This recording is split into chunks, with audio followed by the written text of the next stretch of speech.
Vigilance డిపార్ట్మెంటుకు ఇంతకంటే ఎక్కువ ఆధారాలు ఏం కావాలి? ఇలా ఫుడ్ గ్రెయిన్స్ చట్టాన్ని అమలు పరుస్తున్నటువంటి సంబంధిత అధికారులు ఎందుకు స్పందించడం లేదు? ఇవాళ ఏసీబీ పరిధిలో కూడా ఇది వస్తుంది ఇమీడియట్గా రాష్ట్రంలో. ఇది nothing but corruption, open corruption.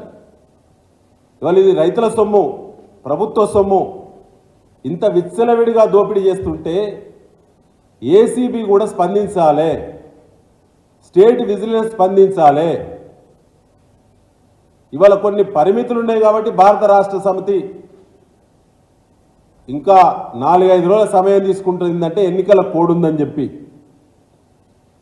ఎన్నికల కోడ్ ముగియగానే సివిల్ సప్లైస్ భవన్ పంజాగుట్టలో తీవ్రమైన నిరసనకు భారత రాష్ట్ర సమితి నిర్ణయం చేయబోతుంది.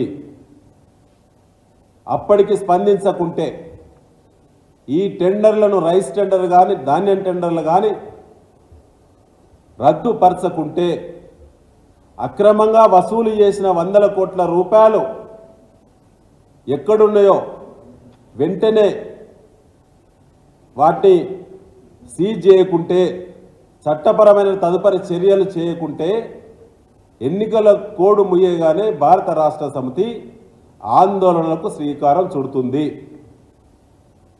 మిత్రులారా, ఇవాళ ఉత్తమ్ కుమార్ రెడ్డి గారు మొన్న ఒక మాట మాట్లాడండి. మా కేటీఆర్ గారు అందులో టెండర్లో పాల్గొన్నటువంటి ఒక సంస్థ కేంద్రీయ బండార్,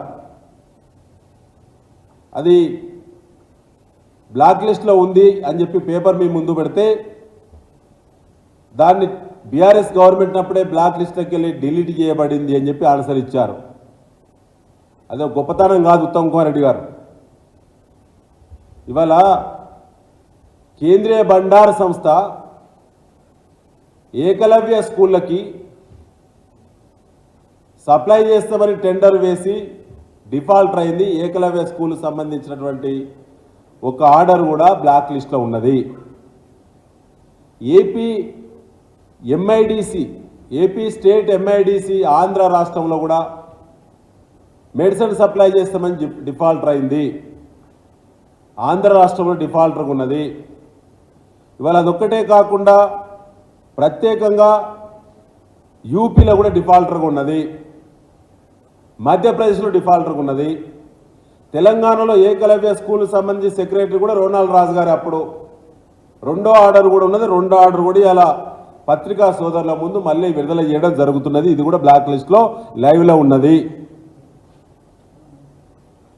ఇదే కాకుండా మైనార్టీ వెల్ఫేర్ సంబంధించి కూడా బ్లాక్ లిస్ట్లో ఉన్న తెలంగాణ రాష్ట్రంలో అది కూడా ఇవాళ లైవ్లో ఉన్నది. ఇవాళ ప్రభుత్వంలో ఉన్నారు, తప్పించుకునే ప్రయత్నం చేయకుండా ఒక సంస్థకు 1000 కోట్ల రూపాయల టెండర్లు మీరు ఇస్తున్నప్పుడు 1-2 సార్లు ఆలోచన చేయకపోగా ఇంకా సమర్థించుకోవడం, ఇంత బహిరంగంగా బట్టలు ఊడదీసినట్టే ఇవాళ కుంభకోణం బయటపడ్డది.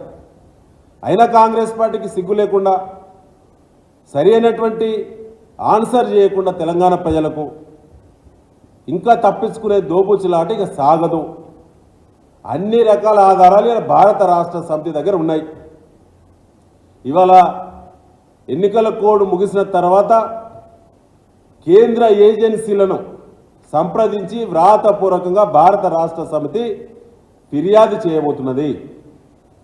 ఈలోపు రాష్ట్ర ఏజెన్సీలు, విజిలెన్స్ డిపార్ట్మెంట్, రాష్ట్ర ఏసీబీ డిపార్ట్మెంట్ తక్షణమే స్పందించాలని చెప్పి, ఎందుకంటే బ్యాంకుల పేర్లు చెప్పినాం, ఇలా మిల్లల నుంచి వందలాది మిల్లల నుంచి ఇలా టెండరు వాల్యూ కంటే అదనపు డబ్బులు వసూలు చేసిన వివరాలన్నీ కూడా పత్రికా సోదరుల ద్వారా చెప్పినాం. ఇవన్నీ చెప్పిన తర్వాత కూడా స్పందించలేదంటే రాష్ట్ర ప్రభుత్వంలో ఉండమని అందరూ ఒకటైనట్టే పోతుంది. ముఖ్యంగా ఇప్పటి వరకు ముఖ్యమంత్రి గారు రేవంత్ రెడ్డి గారు మాట్లాడకపోవడం ఖచ్చితంగా ఇది సీఎం పేషి నుంచి జరిగిందనేటువంటిదే ఇవాళ ప్రజలకు అర్థమవుతా ఉన్నది. కాబట్టి ఇవాళ విత్తనాలు అడిగిన రైతులను లాఠీలతో కొట్టిస్తారు. మీరిచ్చిన మార్పులో భాగంగా దశాబ్ద కాలపు తీపి కబురు అది తెలంగాణ రైతాంగానికి.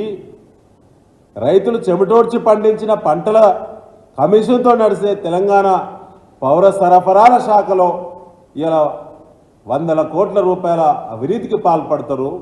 ఇది కూడా మీరు ఇచ్చేటువంటి దశాబ్దపు కాలపు ఇలా రైతులకు ఇచ్చేటువంటి బోనస్ ఇదేనా అని చెప్పి నేను అడగదలుచుకున్నాను.